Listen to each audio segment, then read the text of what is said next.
Hello guys, AKTU ने दो official notification निकाली जो कि छात्रों और कॉलेजों दोनों को लेकर बहुत ही महत्वपूर्ण सूचना है। तो इस वीडियो में बात करेंगे क्या क्या नोटिफिकेशन है। एक नोटिस तो देखिए ये है कि प्रदेश में संचालित निजी और सरकारी अभियंत्रण संस्थानों के जियो टैगिंग मैपिंग करा जाए। यानी जो जितने भी सारे संस्थान है एकेटीयू 749 कॉलेज अफिलेटेड हैं जो कि प्राइवेट हैं, 750 कॉलेज नियर अबाउट, और उसमें इंजीनियरिंग यानी कि बीटेक वगैरह के हैं, बीटेक और फार्मेसी के हैं। तो दोनों को लेकर इन्होंने एकेटीयू ने यह बताया है क्योंकि एक जो है नोटिस आई है ऑफिशियल, उसके अलावा एकेटीयू की तरफ से भी नोटिस जारी की गई है, यानी कि एक स्टेट गवर्नमेंट की तरफ से एकेटीयू की तरफ से। तो एकेटीयू ने क्या बोला कि किंतु उक्त संस्थान किस स्थान पर अवस्थित हैं और उनकी आधारभूत संरचना क्या है तथा किस संस्थान के कौन सी विद्या संचालित है के संबंध में बहुधा स्थिति स्पष्ट नहीं हो पाती है तथा यही सूचना उपलब्ध नहीं होने के कारण प्रदेश स्तर पर सम्यक प्लानिंग नहीं हो पाती है। उक्त शासना के अनुसार आपसे अपेक्षा है कि अपने संस्थान संबंधित सूचना अविलंब ईआरपी पोर्टल पर 1 सप्ताह में उपलब्ध कराने का कष्ट करें, जिसे जियो टैगिंग मैपिंग में कहने का मतलब ये है, एकेटीयू ने ये निर्देश दिया है कि जितने भी सारे संस्थान हैं, 750 कॉलेज हैं जो कि प्राइवेट हैं, जिसमें फार्मा और इंजीनियरिंग दोनों क्षेत्र में है। तो उनसे एकेटीयू ने पूछा है कि आप कॉलेज में कौन कौन सी ब्रांचेस चलती हैं, कौन कौन से कोर्स आप लोग करवाते हैं, उसको लेकर, क्योंकि कई सारे जो है प्लानिंग में दिक्कत आती है जैसे कि बहुत सारी चीज़ों में। तो एकेटीयू ने बोला है कि उनसे 1 हफ्ते के अंदर आप बताएं कि आपके कॉलेज में क्या क्या है, कौन सी फैसिलिटीज़ है, कौन सी ब्रांचेस है, कौन से कोर्सेज हैं। उसके अलावा जो दूसरी नोटिस है, नोटिस काफ़ी इंपॉर्टेंट है, ये छात्रों को लेकर है। इस पहले नोटिस से कॉलेजों को लेकर, तो कॉलेजों को 1 हफ्ते में बताना है, 1 हफ्ते का समय दिया। लेकिन जो दूसरी नोटिस है इसमें भी छात्रों कॉलेजों को लेकर इंपॉर्टेंट, इसमें मेंशन है कि विश्वविद्यालय के बीटेक पाठ्यक्रम के द्वितीय वर्ष के तृतीय सेमेस्टर में होने वाले ब्रांच परिवर्तन यानी एकेटीयू का जो ब्रांच चेंज रूल है उसको लेकर ऑफिशियल नोटिफिकेशन है। और इसमें क्या मेंशन है, और मैं आपको बता दूं कि द्वितीय यानी कि सेकंड ईयर में ही, आपके थर्ड सेमेस्टर में ही ब्रांच चेंज होती है, उसके बाद नहीं होती है। और इसमें कुछ चीज़ें और मैं बता दूं कि पहले आप नोटिस सुन लो, उसके बाद मैं आपको बताता हूं। इसमें मेंशन है कि कृपया उपरोक्त विषय संबंध में अवगत कराना है कि 2022-23 के बीटेक पाठ्यक्रम के द्वितीय वर्ष के तृतीय सेमेस्टर में होने वाले ब्रांच परिवर्तन निम्न रूल के अनुसार किए जाएंगे।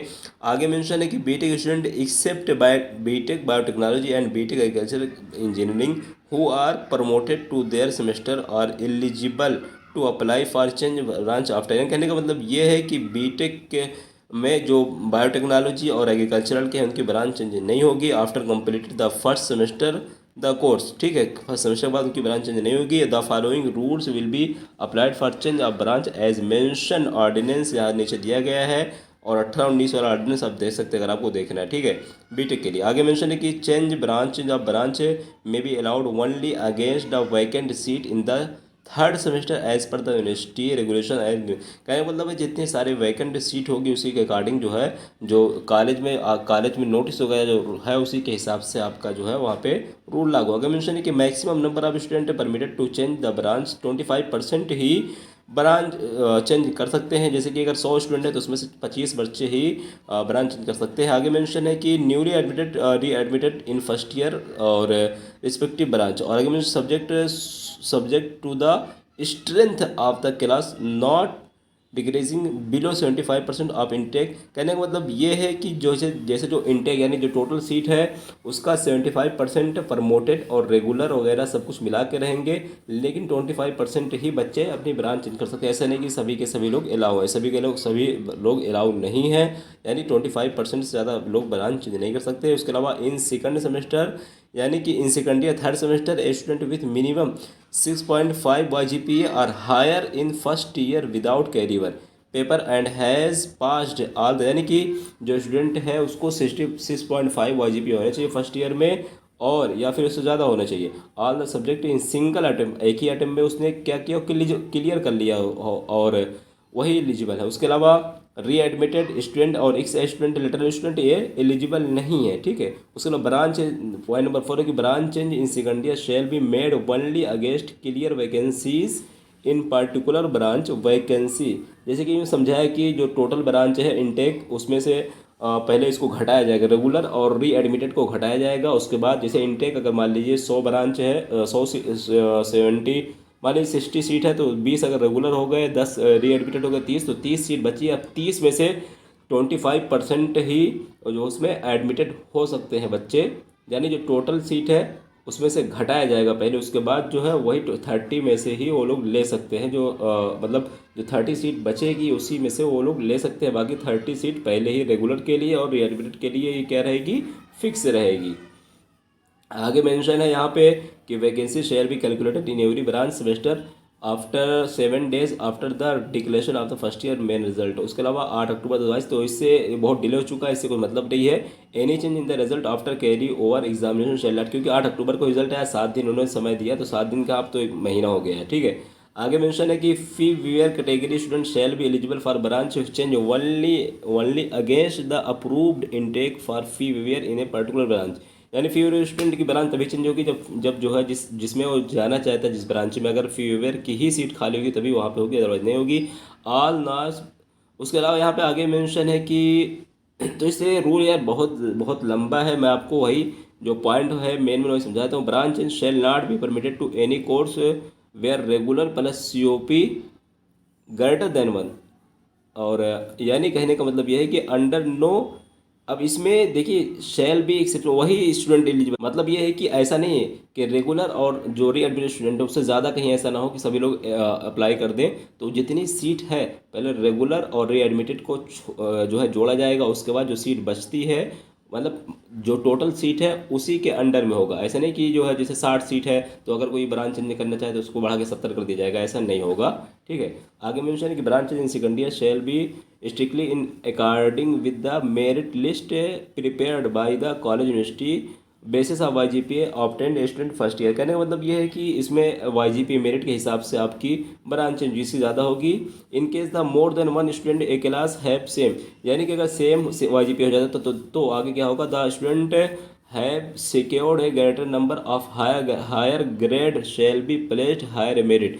यानी जिसका ज़्यादा YGPA होगा फिर उसके बाद देखा जाएगा कि इसका ग्रेड ज़्यादा है, उसके बाद फिर आगे उसी को मिलेगा। और फिर मेंशन है कि if the merit still undecided the implementing rule number 8, और आखिर the more than one student has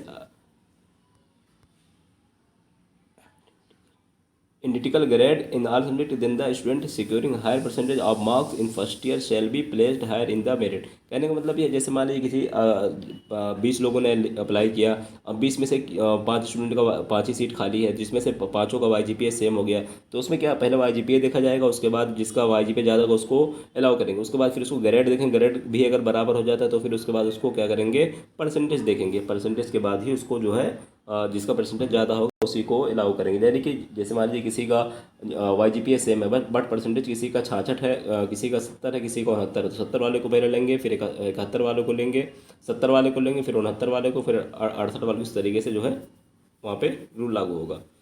आगे मेंशन है यहाँ पे कई सारी चीज़ें, तो मैं इसको यार अपने टेलीग्राम भेज दूँगा क्योंकि वीडियो फिर लंबी हो जाएगी, ठीक है। और बाकी इसमें यही मेंशन है कि बायोटेक्नोलॉजी और एग्रीकल्चर वाले एलिजिबल नहीं हैं।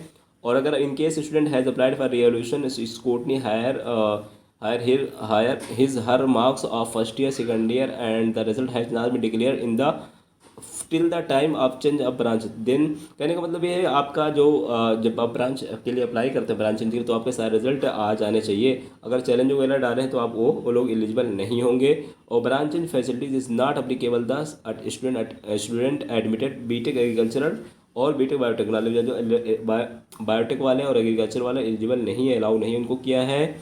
तो ये सारी चीज़ें हैं, आप लोग अगर पढ़ना चाहें तो पढ़ सकते हैं। बाकी इसमें मेंशन है कि EWS श्रेणी से प्रवेश ले गए छात्रों को विश्वविद्यालय के वर्तमान में लागू शाखा परिवर्तन नियम बिंदु 6 से अंकित फीवियर श्रेणी के समान मानते हुए शाखा परिवर्तन EWS श्रेणी में स्वीकृत। यानी जैसे फीवियर की सीट है ना, तो फीवियर में ही उसको ब्रांच चेंज करेगा। जैसे मान लीजिए सिविल में 2 फीवियर सीट है और कोई बच्चा मैकेनिकल का है, और मैकेनिकल से सिविल में जाना चाहते हैं 5 लोग, 5 लोग फीवियर हो गए, तो 2 बच्चे जो हैं उनको YGPA वगैरह के हिसाब से मिले। लेकिन अगर 2 सीट फुल हो जाती है उसके बाद जो 3 बच्चे बचते हैं तो उनको वहाँ पे नहीं अलाउ किए, क्योंकि फीवियर सीट फुल हो गई, तो आपको रेगुलर वाली सीट में नहीं मिलेगा एडमिशन। फीवियर की सीट है उसी में मिलेगा। उसी तरीके से EWS की सीट अगर खाली होगी, वैकेंट होगी कोटा, तभी आपको वहाँ पे मिलेगा, अदरवाइज नहीं मिलेगा। EWS श्रेणी में अनुमोदित सीटों के द्वितीय वर्ष में भी AICTE से अनुमोदित सीटों के समान अतिरिक्त ही रखा जाएगा।